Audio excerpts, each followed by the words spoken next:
साथियों नमस्कार। मैं गोल्ड स्मिथ इंस्टीट्यूट से पीएल सोनी आपके समक्ष आज नई विधा लेकर के मैं उपस्थित हूँ। इसके पहले मैंने आपको नवरत्न की अंगूठी में कौन कौन से रत्न लगते हैं उनके मतलब विधिवत और विशाल तरीके से मैंने उसको डिटेल में बताया था, और मुझे उम्मीद है कि वो ज़रूर आपको पसंद आया होगा, क्योंकि ऐसी चीज़ें जो हैं ये आपको ऐसी जानकारियाँ कम मिलती हैं। ये जानकारियाँ सब इंस्टीट्यूट में ही ज़्यादा मिल सकती हैं।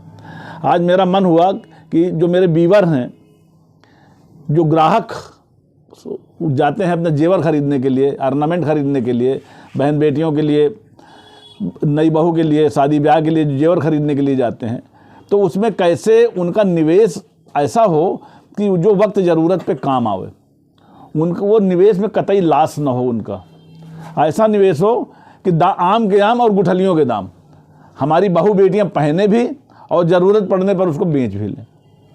तो इन सब चीज़ों को ध्यान में रखते हुए आज मेरे मन में ये आया कि हम आभूषण जो है खरीदने में कौन कौन सी सतर्कता बरतें, कौन कौन सी सावधानी बरतें, ताकि हमारी उसमें बचत भी हो और नुकसान भी ना हो। और हमारे कहते हैं ना कि जब हमारे घर की नारी, हमारे घर की माँ बहन बेटियां जब आभूषण पहनती हैं तो उनकी सुंदरता में निखार भी आ जाता है। उस निखार को भी बरकरार रखें, अपने निवेश को भी बरकरार रखें और अपनी लाइकिंग को भी बरकरार रखें। और आधुनिक युग में जो जिस चीज़ की डिमांड होती है, फैशन जिसे बोलते हैं, फैशन की भी श्रेणी में हम आ जाएं। तो इन सब चीज़ों को ध्यान में रखते हुए मैंने आप सोचा है कि मैं आपको कैसे बताऊं कि किस प्रकार से आप जब सराफे में जाइए, किसी सुनार के यहाँ जाइए, तो किस प्रकार से आप उसको चेक कीजिए आपको कैसी ज़रूरत है, कैसी ज्वेलरी की ज़रूरत है।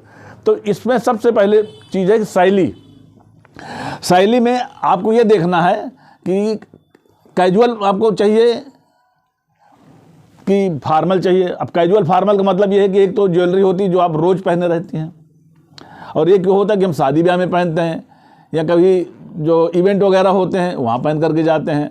तो जो इवेंट वगैरह में जो पहन के जाते हैं उसके डायमंड वगैरह अच्छे चमकदार होते हैं, और उसकी जो शाइनिंग होती है वो बहुत अच्छी होती है।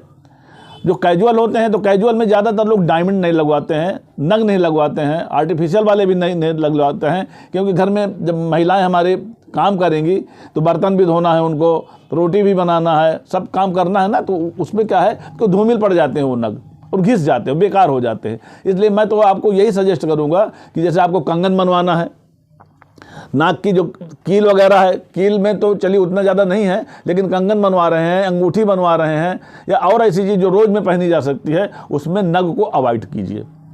बिल्कुल ओरिजिनल लीजिए, सोने का ही, तो उसमें आपकी ज़्यादा बचत होगी। क्योंकि जब नग भी आपको तौल के देंगे, मान लीजिए आपको 10 ग्राम की ज्वेलरी लेते हैं तो उसमें आपको 1 ग्राम का नग ही लग गया, तो जब नग आप जब वापस करेंगे तो वो फिर वो नग वापस नहीं होता, उसकी कोई वैल्यू नहीं मिलती है आपको। इसलिए नग को अवॉइड कीजिए, नंबर 1। और फार्मल जो मैंने आपको बतलाया कि आप इसको कैजुअल पहनेंगे कि फार्मल पहनेंगे, आपको डिसाइड करना है कि अगर उसमें आप कैजुअल अगर पहनते हैं तो थोड़ा सा अच्छी और क्वालिटी की और नग वाली ही लेना है, क्योंकि उसमें नग ज़्यादा अच्छी होती है, क्योंकि हमें इवेंट में पहनना होता है। नंबर 2, रंगों की पसंद। अब उसमें सोने और चांदी दोनों में, भाई सोने का तो एक ही रंग होता है पीला, लेकिन उसको हम कैसे डिज़ाइनर बनवाते हैं तो उसमें तरह तरह के जो ये रत्न होते हैं, ये रत्न लगाए जाते हैं। और न हुआ तो उसमें क्या करते हैं, मीनाकारी होती है, उसमें मीनाकारी भी हम लगवा देते हैं कि भाई हमने यहाँ से यहाँ तक पूरा हमने हार बनवाया, हार में अलग अलग कड़ियाँ हैं, अलग अलग उसमें डिज़ाइनिंग है, तो उसमें नीला भी लगा दिया, हरा भी लगा दिया, पीला भी लगा दिया, फिरोजे कलर का भी लगा दिया। तो कौन सा कलर आपको ज़्यादा पसंद है, आपको ये उसमें आपको तय करना है, उसके रंग। दूसरा, चांदी की भी अगर आप ज्वेलरी पहनते हैं तो चांदी में भाई हर आदमी बड़ा आदमी नहीं है, हर आदमी 2 तोला 4 तोला 6 तोले की नहीं खरीद सकता, तो उसको क्या कर सकता है कि हार वो चांदी का भी खरीद सकता है, और उसको गोल्ड से उसको जो है उसके पानी चढ़वा सकता है, गोल्ड प्लेटेड जिसे बोलते हैं। चांदी के हार में, अंगूठी में तो चढ़वाने की ज़रूरत नहीं है, लेकिन अगर चाहें तो आप चढ़वा सकते हैं। कमरबंद है, बाजूबंद है, और इन सब चीज़ों में आप उसको गोल्ड प्लेटेड कह सकते हैं। तो हमारी जो माँ बहनों को उनका शौक़ भी पूरा हो जाएगा और कम पैसे में काम भी चल जाएगा। तो दो चीज़ें इसमें हैं, चांदी में भी अगर गोल्ड प्लेटेड करवा करके उसमें मीनाकारी करवा लेते हैं तो उसमें भी वो खूबसूरती आ जाती है और कम पैसे में होगा।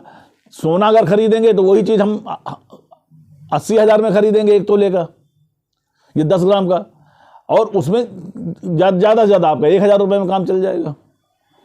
तो इन सब चीज़ों को हमको थोड़ा ध्यान में रखना पड़ता है। नंबर 3, बजट तय कीजिए कि आप कितना बजट है आपका। बजट आपको अगर हार लेना है तो 3 तोले का लेना है कि 4 तोले का लेना है, कैसा लेना, भारी लेना है कि हल्का लेना है, आपका बजट कितना है। अब जैसे मान लीजिए मैं आपको बताऊं कि इस समय सोने का मतलब अनुमानित रेट में ही बता दे रहा हूं कि 82 से 83 हज़ार रुपये का 10 ग्राम है। अभी तो 10 ग्राम सोना जब आप खरीदेंगे 83,000 रुपये लगेगा। अब 1 तोला सोना का अगर आप जेवर हार बनवाते हैं तो उसमें आनंद नहीं आएगा। उसके लिए आपको 2 से 2.5 तोले सोने का आपको हार होना चाहिए। और आजकल वो जो बन रहा है गुलोबंद जिसे बोलते हैं, वो चिपक के बनता है, उसकी भी कम से कम ये समझ लीजिए कि 25 ग्राम तो उसमें लगी जाता है सोना। तो आजकल के फैशन में क्या है कि हम लंबा मंगलसूत्र दे देते हैं और उसका जो लॉकेट है वो बड़ा से दे देते हैं। तो जो लॉकेट भी आप लेंगे ना वो 2.5 से 3 तोले का होता है लॉकेट। तो आपका बजट कैसा है, आप ज़्यादा बजट में लेना चाहते हैं कि कम बजट में लेना चाहते हैं, ये आपको तय करना है। इसके बाद धातु कैसी है, मतलब आपको जैसे मैंने आपको बताया ना कि आपको ये सिलेक्ट करना है कि धातु में आपको कैसी धातु चाहिए, सोना चाहिए कि चांदी चाहिए कि प्लेटिनम चाहिए। बहुत सारे जो रत्न होते हैं वो प्लेटिनम में ही लगाए जाते हैं, चांदी में भी लगाए जाते हैं और सोने में भी लगाए जाते हैं। जो जैसे मैंने आपको बताया ना कि आप लंबा आप मंगलसूत्र जो बनवाइए, मंगलसूत्र के जो उसमें जो लॉकेट छोटे छोटे हैं उनको जोड़ते हुए और काली मोती में जब उसको पिरोएंगे, तो अगर आप चांदी का भी अगर मंगलसूत्र बनवाते हैं 4 तोले का बढ़िया मंगलसूत्र और उसमें सभी प्रकार के रत्न लगे हों और गोल्ड प्लेटेड हो, तो सोने को ही मात कर देगा वो। लेकिन वो कैजुअल ही होगा, वो आपका कैजुअल में ही पहनेंगे आप उसको, रोजाना में नहीं पहनेंगे, फार्मल में आप नहीं पहन सकते हो उसको। तो ये मैंने आपको बता दिया कि कैसे आप कम पैसे में चांदी को भी सोने में गोल्ड प्लेटेड करवा लीजिए तो उसमें आपको फ़ायदा होगा। सोने में अगर आपके पास पैसा है तो आप बढ़िया 2.5 तोले का हार बनवा लीजिए, 3 तोले का हार बनवा लीजिए, भारी लॉकेट बनवा लीजिए, उसमें अच्छे अच्छे रत्न लगवा लीजिए। ये सब चीज़ें आप उसमें कर सकते हैं। आपको बजट डिसाइड करना पड़ेगा, क्योंकि देखिए मैं मिनिमम मैं बता रहा हूँ कि 80,000 रुपये में है। अगर 4 तोले का भी आप लेंगे तो 3,20,000 का हो जाता है। फिर उसमें टैक्स भी लगेगा आपको, उसमें मेकिंग चार्जेज भी लगेंगे, उसमें और भी जो खर्चे होते हैं वो भी लगेंगे आपको। तो इस प्रकार से तो 3,20,000 ना समझ करके आप उसको पूरे 4 लाख समझिए 2.5 तोले में। तो ऐसी परिस्थिति में हमको यह सिलेक्ट करना है कि हमको अगर फॉर्मल में पहनना है तो थोड़ा मजबूत ज्वेलरी होनी चाहिए, और कैजुअल में पहनना है तो भी ज्वेलरी अच्छी होनी चाहिए, मजबूत भी होनी चाहिए, लेकिन उसका थोड़ा सा तरीका दूसरा होना चाहिए। फॉर्मल वाले में तो आप हल्का भी अगर पहन लेंगे तो उसमें बुराई नहीं है। धातु की गुणवत्ता में मैंने आपको जैसे बताया, धातु की गुणवत्ता आप 14 कैरेट का भी बनवा लीजिए, 18 कैरेट का भी बनवा सकते हैं, 20 कैरेट का भी बनवा लीजिए, 22 कैरेट का भी बनवा लीजिए। 24 कैरेट की ज्वेलरी इसलिए नहीं बनती है कि सोना बहुत मुलायम धातु होती है, उसको जब हम हार्ड करेंगे तभी उसमें टाँका बैठेगा, और नहीं तो उसको ज्वेलरी को आप हाथ से ऐसे रख दीजिए, आप मोड़ दीजिए, क्योंकि इतनी ज़्यादा मुलायम होती है। सोने का तार जो है वो मतलब एक ग्राम में 10 मील के बराबर तार उसका खींचा जा सकता है, इतना वो मतलब। लेकिन दूसरा तार जो होगा बीच में टूट जाएगा, उसकी उतनी डेंसिटी नहीं होती है। इसलिए सोना एक बहुत मुलायम धातु होती है। 24 कैरेट की आप 22 कैरेट की लीजिए, और 22 कैरेट में ही अपना ये डिसाइड कीजिए कि हमारा बजट 22 कैरेट लायक है कि 20 कैरेट लायक है कि 18 कैरेट लायक कि 14 कैरेट लायक। 14 कैरेट की ज्वेलरी कोई बुरी नहीं होती है, बहुत मजबूत होती है, और एक बार अगर आप उसको बनवा लेंगे तो फैशन के हिसाब से आप उसको अगर परिवर्तित भी अगर आप करते रहेंगे तो उसमें कोई ज़्यादा आपको घाटा उसमें नहीं होना है। दूसरा, हमने एक चीज़ और आपको बताया कि सोना जब आप खरीदते हैं तो उसको इस नियत से सोचिए कि निवेश हम कैसे करने जा रहे हैं। अगर आपके पास पैसा है और सोना आप उसको पहनिए भी, कहते हैं ना आम के आम और गुठलियों के दाम। सोना जब आप पहन लेंगे तो फैशन के हिसाब से समाज में या मीटिंग में या आप जो इवेंट वगैरह में जा रहे हैं वहाँ आपकी वैल्यू भी बढ़ेगी, आपकी खूबसूरती भी बढ़ेगी, और फैशन के हिसाब से आप कंधे से कंधा मिला करके वहाँ अपना प्रदर्शन भी कर सकते हैं। और लेकिन अगर हल्का होगा तो उसमें वो बात नहीं आ पाती है। इसके बाद हमको मैंने बताया 16 कैरेट का लेना कि 14 कैरेट का लेना है। इसके बाद उसमें हॉलमार्क आपको देखना है। हाँ, सबसे बड़ी चीज़ ये है कि आजकल के अगर ज्वेलरी में आप हॉलमार्क का ज्ञान नहीं है आपको। हॉलमार्क जो होता है, हॉलमार्क 14 कैरेट में 14 लिखा होगा, 14 कैरेट लिखा होगा, और 16 कैरेट लिखा होगा, 18 कैरेट लिखा होगा, 22 कैरेट लिखा होगा, 20 कैरेट, तो उसमें कैरेट का भी। और ये देखिए कि वो दुकान BIS से रजिस्टर्ड है कि नहीं। भारतीय मानक ब्यूरो से वो दुकान भी रजिस्टर्ड होनी चाहिए। जो हॉलमार्क दे रहा है, वो हॉलमार्क जिस सेंटर से दे रहा है वो सेंटर भी रजिस्टर्ड होना चाहिए। और ये सारी चीज़ें आपको, वो जो दुकानदार आपको रसीद देगा, पक्की रसीद लीजिए उसको। आप 5 तोले की लीजिए, चाहे 4 तोले की लीजिए, चाहे 3 तोले की लीजिए, लेकिन रसीद उससे लीजिए, उसमें हॉलमार्क के विवरण उसमें पूरा डलवा लीजिए, और जेवर को खोल करके देख लीजिए। ऐसे अगर वो है तो हॉलमार्क में वो आपको दिखा देगा कि भाई साहब ये देख लीजिए, यहाँ पर ये 3 मोहरें लगी हैं, एक ये BIS की लगी है, यहाँ पर एक ये हॉलमार्क की लगी है, और ये जो निशान जो चल रहा है आज का त्रिभुज वाला, वो निशान अलग लगा हुआ। तो उसमें 3 मोहरें लगी होती है। दुकान का जो रजिस्ट्रेशन होता है उसकी भी ID होती है, हॉलमार्क में जो जेवर होता है उसकी भी ID होती है।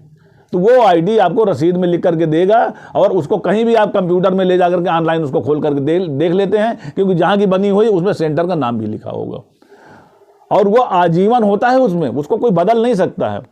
सेंटर वाला भी नहीं बदल सकता, क्योंकि उसकी एक जो ID बन जाती है तो वो एक आधार कार्ड की तरह आपकी ID बन जाती है उसकी, उसे कोई बदल नहीं सकता है। अब उसमें रत्नों की गुणवत्ता भी आपको देखनी है। अब जैसे अब मैंने बताया ना कि आपने जब मंगलसूत्र आपने बनाया, एक बड़ा सा लॉकेट आपने बनवा लिया, उस लॉकेट में अगर आप चाहें तो जो नवरत्न बताए हैं उसमें आप माणिक्य भी लगा सकते हैं, हीरा भी लगा सकते हैं, पुखराज भी लगा सकते हैं, पन्ना भी लगा सकते हैं। तो जितने भी नवरत्न होते हैं आप उसमें लगा सकते हैं। इससे उसकी गुणवत्ता भी बढ़ जाएगी, खूबसूरती भी बढ़ जाएगी। इसके बाद आप डिजाइन और कारीगरी, मान लीजिए आपने हीरा, पन्ना, मोती ये सब लगवाया है, तो हीरे की तराश कैसी है, उसकी शाइनिंग पर आपको ध्यान देना है। ज़्यादा महंगा तो नहीं, आजकल 3 तरीके की हीरे आने लगे हैं। एक तो होता है अमेरिकन डायमंड, जो बहुत सस्ता होता है, दुकानदार के यहाँ से आप उसमें लगा देगा तो उसके अमेरिकन डायमंड बहुत कम पैसे का होता है वो। और दूसरा होता है हमारा जो असली हीरा होता है, जैसे कोहिनूर वगैरह है, ये असली हीरे हो गए। एक होता है लैब में डेवलप कर, आजकल के जो नया फैशन चला है वो लैब में डेवलप करके ही मतलब हीरा तैयार कर रहे हैं, और वो हीरा ओरिजिनल डायमंड से किसी भी तरह से उसमें कमी नहीं आ रही है। रेट ज़रूर अभी कम है, क्योंकि अभी लोगों को उसके विषय में जानकारी नहीं है। जो लैब डेवलपमेंट जो हीरे आ रहे हैं उसके में, और जो ओरिजिनल हीरा जो खान से निकलता है वो तराशा जाता है, क्योंकि तराश में ही हीरे की कीमत है। अगर हीरे की तराशी अच्छी नहीं होगी, लैब डायमंड में भी अगर तराशी अच्छी नहीं होगी तो आप उसको पहचान नहीं पाएंगे। और दोनों का तराश अच्छी है तो दोनों का अगल सगल मतलब सेम पानी का, समान पानी का अगर रख दिया जाएगा तो आप उसको पहचान नहीं पाएंगे कि कौन सा असली है और कौन सा लैब डायमंड है। इसके बाद कारीगरी उसकी आपको देखनी है कि जो हार जो बनाया है उसमें कैसी कारीगरी आप पसंद करते हैं। उनसे एक डिजाइनर की एक बुक आती है, डिजाइनर वाली बुक देख लीजिए, और उसमें देख लीजिए कि इसमें मोर पंख वाले हैं कि उसमें कैसे कैसे डिज़ाइन है। आजकल तो नए नए डिज़ाइन आपको कंप्यूटर द्वारा भी देखने को पता चल जाएगा। जो जहाँ खरीदने के लिए आप जाते हैं वो कंप्यूटर में खोल के डिज़ाइन भी दिखा देगा। इसके बाद आता है जो ज्वेलरी हम ले रहे हैं वो हमें आरामदायक है कि नहीं है। भाई आरामदायक का मतलब ये होता है कि आप खाना बना रहे हैं और खन खन खन खन की आवाज़ आ रही है, हाथ में आप कंगन पहने हुए हैं, तो कंगन 2 तरीके के, एक तो कैजुअल कंगन हो गए और दूसरा जो है वो फार्मल कंगन हो गए। तो जब आप चूड़ियों के साथ पहनेंगे तो कंगन फार्मल कंगन है। तो फार्मल में आपको किसी भी तरह से उसमें नग नहीं लगे होने चाहिए, इस बात का आपको ध्यान देना है ताकि उसकी कीमत बर्बाद ना, आपके सोने की कीमत बर्बाद ना हो, उसकी वैल्यूएशन कम ना हो। इसके बाद ये आरामदायक, उसमें आपको देखना कि इसमें हमको पहनने में आराम रहेगा, कहीं लेटने बैठने में कान में चुभ तो नहीं जाएगा। तो भाई सोना है हार्ड चीज़ है, चांदी है हार्ड चीज़ है, ये शरीर में अगर कहीं गड़ेगी तो उसमें आराम का भी आपको ध्यान रखना है। इसके बाद उसकी वारंटी का भी आपको ध्यान रखना है। दुकानदार उसमें क्या वारंटी दे रहा है। देखिए पहले तो हॉलमार्क हो गया, हॉलमार्क चेक कर लेना है, BIS चेक कर लेना है। इसके बाद उसमें कहाँ की ये सेंटर का जो निशान है, सेंटर का भी निशान, 3 चीज़ें आपको जेवर में मिल जाएंगी और तीनों उसमें कोड के हिसाब से होगा। अगर आप कहोगे तो दुकानदार आपको सराफा जो है वो खोल करके कंप्यूटर में दिखाएगा कि देखिए ये नंबर का है और देखिए यही इसका वजन भी इतना है, वो वजन भी उसमें लिख करके दिखा देगा। तो ये सारी चीज़ें आपको ध्यान देना है। इसके बाद आप कहाँ से खरीद रहे हैं, वो दुकान BIS के अंतर्गत रजिस्टर्ड है कि नहीं है, उसका बिल असली है कि नहीं है, उस बिल में उसका दुकान का पता होना चाहिए, BIS का रजिस्ट्रेशन उसमें होना चाहिए, हॉलमार्क के विषय में पूरी जानकारी उसमें देना चाहिए, और ये कहाँ से उसमें II उसका निशान वगैरह भी उसमें पर्चे में उसमें बने होने चाहिए, ताकि उसमें हमारे कस्टमर को समझने में कोई दिक्कत ना हो। दूसरा, अब मैं थोड़ी सी एक बात और बताना चाहता हूँ कि जहाँ पर भी आप खरीद रहे हैं तो उस दुकान की हैसियत भी देख लीजिए। आप ऐसा नहीं कि कहीं ऐसी जगह देख लें कि मतलब वो हॉलमार्क वो कुछ बता रहा है और उसके पास कंप्यूटर नहीं, आप चेक नहीं कर सकते हैं। तो इसलिए इन सब चीज़ों को, दुकान की हैसियत भी देख लीजिए, मोहल्ले पड़ोस की है तो आपको जानने वाला हो, जो कहीं ठगने वाला ना हो। और आपके पास बड़े बड़े सराफे आजकल जैसे कल्याण ज्वेलर्स हैं, तनिष्क हैं और इस तरह से बहुत बड़े बड़े ज्वेलर्स हैं आपके पास हुए हैं। अब दोनों में अंतर क्या है कि अगर आप बड़े ज्वेलर्स खरीदेंगे तो भाई उसका मेकिंग चार्जेस ज़्यादा होगा, छोटे से खरीदेंगे तो उसका मेकिंग चार्जेस कम होगा। वारंटी दोनों की एक होगी, क्योंकि सोने में वारंटी की कमी नहीं होनी चाहिए। अगर 14 कैरेट का है तो 14 कैरेट का ही होगा, 16 कैरेट का है तो 16 कैरेट का ही होगा। इस प्रकार से मैंने बताया कि एक अच्छे जेवर को जब आप खरीदने के लिए जब जाते हैं तो किन किन बातों का ध्यान रखना है। इससे हमारी माता बहनों की खूबसूरती भी बढ़ेगी और उन्होंने जो अपनी जमा पूंजी जो लगा दी है 4 लाख, 5 लाख, 6 लाख, उस पूंजी में अगर समय समय पर सोने के दाम बढ़ेंगे तो उनका निवेश भी बढ़ेगा। तो इसलिए मैंने कहा कि आम के आम और गुठलियों के दाम, आपका निवेश जितना बढ़िया होगा, जितना ओरिजिनलिटी के भी आप जेवर खरीदेंगे, उतना ही आपका उसमें विवेक अच्छा काम करेगा और कहीं किसी भी प्रकार से घाटे का सौदा नहीं होगा। बस इतना ध्यान रखिए कि आप सामान खरीद कहाँ से रहे हैं।